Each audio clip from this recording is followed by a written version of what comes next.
ఏరా ఎన్నిసార్లు కాల్ చేస్తే కాలే లిఫ్ట్ చేయడం లేదు, నా డబ్బులు ఎప్పుడు ఇస్తావురా? రే రే అది కాదురా, సాయంత్రం లోపల ఎలాగోలా అడ్జస్ట్ చేసి ఇస్తారా? సాయంత్రం లోపల ఇవ్వకపోయినావు అనుకో మర్యాద కూడా చూడు చెప్తున్నా.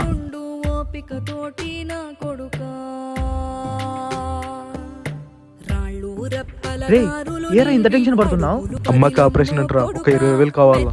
సరే ఆ డబ్బులు ఏదో నేను వేసానా చూడరా. వేసా చూడు. సరేరా. సరే. నాకెందుకు కొడుతున్నావు? ఎంత ఇల్లరా వాడు? 20,000 నువ్వేమని ఇస్తావా? ఇస్తాను. రే ఆ స్కానర్ చూపి, డబ్బులు ముఖాన కొట్టేస్తా. వచ్చింది చూడు. ఇంకోసారి వాడి జోలికి వస్తే బాగుండదు. పోరైడ్ నుంచి. నీ అప్పంతా తీర్చేశాను రా, నువ్వు టెన్షన్ పడాల్సిన అవసరం లేదు. పదా. చాలా థ్యాంక్స్ రా.